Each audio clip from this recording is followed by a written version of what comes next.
Thursday Night Football coming up for week 5 on the Turf and Touchdowns podcast. Welcome back. We are, I don't know if you've noticed, Tom, on fire. There's winners left, right and centre happening. Sunday from the members video for Thursday Night Football last week. It's just, we're finding our stride. Yeah, we are. It usually takes a few weeks in the NFL purely because you don't know exactly how the teams are going to play from season to season, given there's such a long period in between the end of the previous year and the start of the new one. But yeah, we're finding our stride. You did very well on Sunday, so kudos to you. 5 winners from 6. And we both get a victory sip in the Sunday video because we both had another Player of the Day winner. My record needs to improve a little bit, but I was a little bit unlucky. I thought I should have had 4 or 5 winners on Sunday rather than 3. Hopefully we can kick on into week 5. Yeah, I do have a drink here, but this is the forbidden drink. You can't have it yet. Victory sips must be on a Sunday podcast. So I like how Tom, he clicked onto my screen on that one to see what drink it was. He's like, water. I did.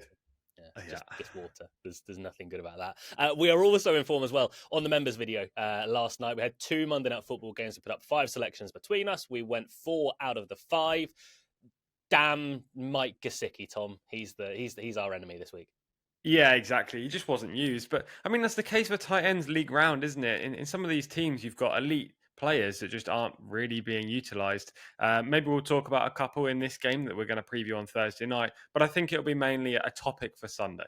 Yes, absolutely so. We will get into that later on in the week. Different surroundings for me. I'll be back in my normal surroundings on the Sunday video. But for the moment, we're making do with what we've got.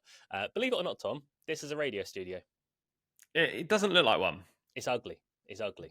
But we are moving shortly, so it's going to be different. Let's get in to Thursday Night Football because we've got another NFC West matchup, much like we did last week when the Arizona Cardinals took on the Seattle Seahawks. We've got the San Francisco 49ers traveling to LA. They're taking on the Rams, and the Rams are favourites. They are 5-13 on the money line. They're 5.5-point favourites. The over-under, quite a nice 47 points, Tom, which would imply that we're about to be entertained. Yeah, I mean, that's kind of the bare minimum that we require, isn't it? We like winning bets, but we want to be entertained regardless. To be honest, I think that line's pretty high. I don't really see this being a shootout or anywhere near that, but, it would only have to be a 24-25 game roughly to cover. So, not that that's going to be the end score, but we don't need to have a 40-40 like we saw in the Packers against Cowboys matchup on Sunday night. This game is, I suppose, pretty crucial insofar as who's going to win the division or who's going to qualify for the playoffs. But right now, it looks like you've got one team here in the ascendancy and one team that is very badly struggling, and they don't deserve their current record. No, the Niners are a bad team. Quite frankly, the fact they're 3-1, both these teams are 3-1, but one of them isn't quite like the other. The Rams have looked good so far this year. They've taken on good teams.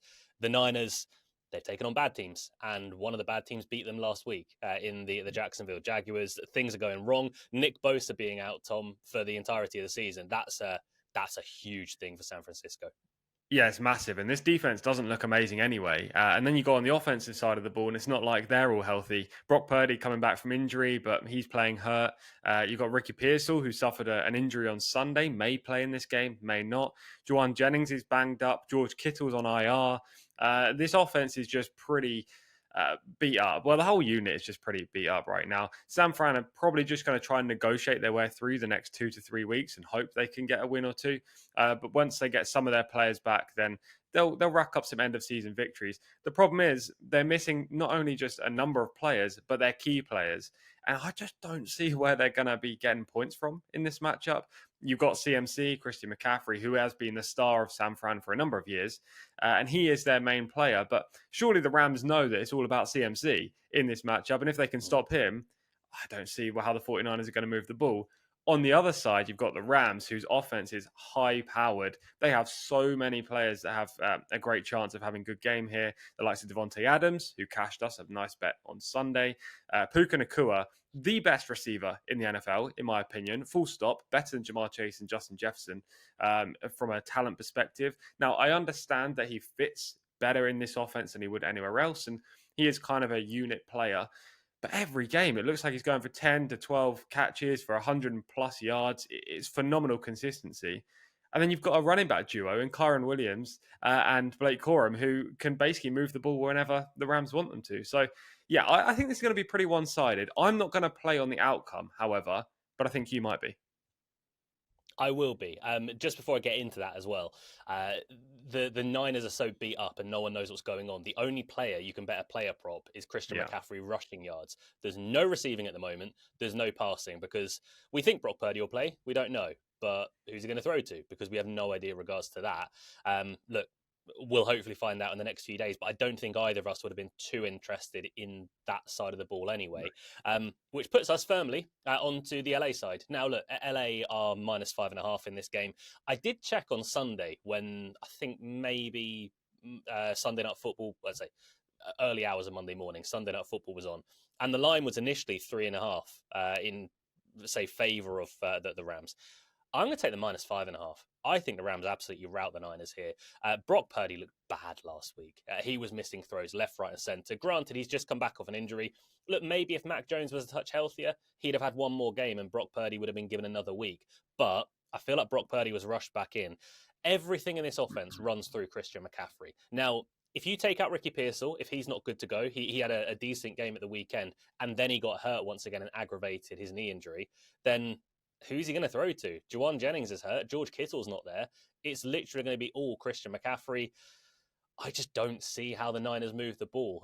I could see this game easily, Tom, being a sort of 24-10 job or something like that, where the Rams just game manage it throughout. And look, I mentioned this at the start of the podcast. The Rams have played against good teams. I know they beat Tennessee to start the season off, but they were good against Philadelphia. They beat the Colts, who they look legit. I mean, the Colts arguably should have won that game, but the Rams defense stepped up when it really mattered. And the Rams have beaten better teams. You look at the Niners, they beat the Seahawks to start the year. The Seahawks were terribly coached in that game and their game plan was awful. They've won 3 games since. They then really struggled past the worst team in the NFL, in the Saints. The Saints have not looked good at all. They struggled past the Cardinals in a game where the Cardinals lost their lead running back and they should have won that game anyway. And then they just looked hopeless against the Jaguars. The Jaguars did whatever they wanted with them, whenever they wanted.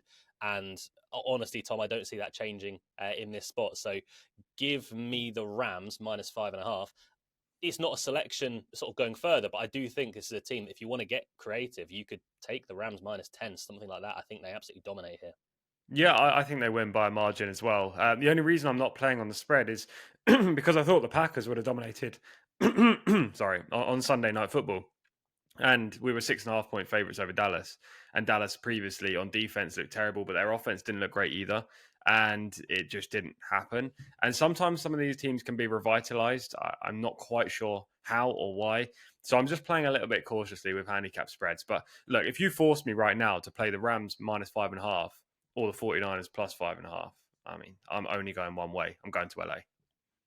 Yeah, I think that's the way that most people will go to. I think, honestly, get this line early because I think this line could change. Suddenly, if you've got Brock Purdy coming out, if you've got Pierce or if you've got Jennings coming out, I'm not saying all 3 are going to sit out, but even if one of them does, the line could change to 7.5. So while you're listening to this, go take the 5.5 right now because that could move and it will only move further afield for the Rams. Tom, you mentioned tight ends at the start of the show. Give me a tight Yeah. end who will perform well. Yeah, just one bet in this game for me, and it is a tight end, and it is a player that's been underutilized, albeit he has had a little bit of an injury scare on a couple of occasions so far this season, and it's Tyler Higbee. Now, before I go into why I like Higbee and the bet I'm going to be placing, I do have to say that I was looking again at Devontae Adams anytime touchdown at 7-5, quite appealing given his red zone targets. I also contemplated whether to play Puka Nakua's overs just because he is such a consistent player. But I ended up coming down on Tyler Higbee over 17.5 receiving yards. That's at 10-11. My only play in Thursday Night Football. The 49ers are just gettable on defense in general, but they haven't been very good against tight ends so far this year. And I'm going to focus on the last 2 weeks. In week 3, they played the Cardinals.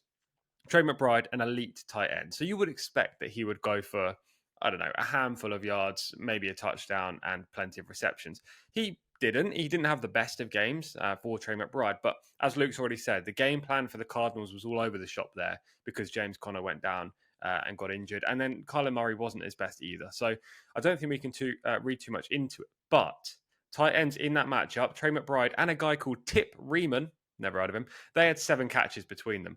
Then last week against the 49ers, they played the Jaguars.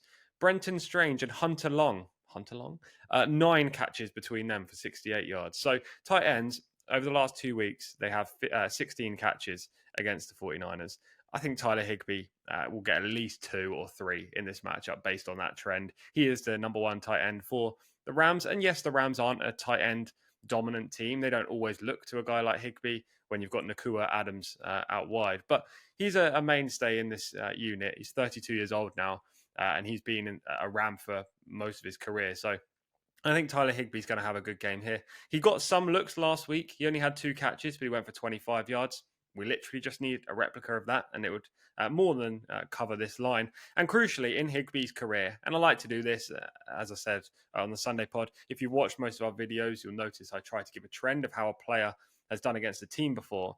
Higbee's played the 49ers 10 times in his career since his rookie days. He's had over 20 yards receiving in 7 of those. Now, he didn't cover in 2 occasions last year, despite having 2 catches and 3 catches. But this time around, I think he will. 70% cover rate for Higbee in the last 5 seasons. I think it's a good bet at 10 to 11 to suggest he's going to cover again. Yeah, I don't hate that at all. It doesn't take much to cover that line. And we're kind of looking similar regards to our bets because I'm going completely left field. Now, I'm a guy that's got Kyron Williams in a couple of fantasy teams, and Kyron Williams will get his. He'll do great in this game, but his line was like 74.5, and it's fine, but I just don't think there's a massive amount of value in this. Kyron could easily go over 100. So it's Thursday Night Football. Let's look at the backup. Let's look at Blake Corum. I think over 28.5 is a line that you should be taking. Now, this is Thursday Night Football. It's a short week. I'm working on the theory that on Thursday Night Football, teams try and use their backups a bit more just to help out their starters a little bit. This is proven in the last few weeks. I mean, last week on Thursday Night Football, Zach Charbonnet got 12 carries against Arizona. Ken Walker got 19. Obviously, Walker was the feature back. And it's slightly different because in Seattle, they are more of a 1-2 punch. So we go a little bit deeper. The Dolphins played on Thursday Night Football in week 3. I think they played the Bills when they were playing from behind. Devon Achan had 12 carries. Ollie Gordon had 9 carries. And that was before Ollie Gordon was quite as established. That was kind of his establishing game. But Blake Corum has been getting the ball quite a bit so far in this offense. He's been a lot more involved this season than he was last year. He had 5 carries, 8 carries, and 9 carries in the last 3 weeks. Look, he's not turned it into the most production at times. The last week he was a little bit down, honestly. He was only 2.33 yards per carries, and Kyron Williams was by far the better back. That's because Kyron Williams is the better back. That's why he's the number one. But he only has to average, let's say he gets 9 carries again in this game. He's only got to average just upwards of 3 yards per carry. And the Niners are a team that you can run on. They're allowing teams to run all over them. Travis Etienne had a good week last week. We've seen it time and time again. Even Zach Charbonnet in week 1 didn't do too badly, and he managed to find the end zone as well. So it's a play, Tom, that's very left field, not one that I expected to put up. But I think Blake Corum, I'm not going to say it's a massive game, but I think he can hit sort of 40 plus yards in this. Yeah, it feels like we've both gone a little bit left field aside from your handicap play. Blake Corum's a guy that I've believed in for a while. I've had him sat on my fantasy bench in one of our dynasty leagues since literally he was drafted. I think he will get his time to be running back 1 maybe in the future if Kyron doesn't sign a new deal after the one he's just signed, or maybe even they'll go a tandem and a proper 1-2 punch. But they're starting to use him more, as you say. He has plenty of ability and he could start as a running back for a team that maybe lacks a guy as talented as Kyron. But I quite like it. I feel like this is a game that is Rams dominated. Our bets are Rams heavy. Hopefully we'll cash them all. Yeah, and just one final point on Blake Corum. Let's just say the Rams go up 2 scores. Suddenly, Blake Corum is going to be used a lot more. And it might be the sort of game that it looks weird, but Blake Corum out-carries Kyron because of game script. Not because he's needed, but why would you put Kyron out there when they're winning? That's the thought process. Before we round off our selections and end the podcast, just please subscribe down below. That would be great. It helps us out massively. Leave a like, leave a comment as well. If you're a member of the Pick 6 Club and you've had a few winners over the last week, tell us how your experience is. Anything you want to hear from us, anything you want us to do differently, that would be fantastic.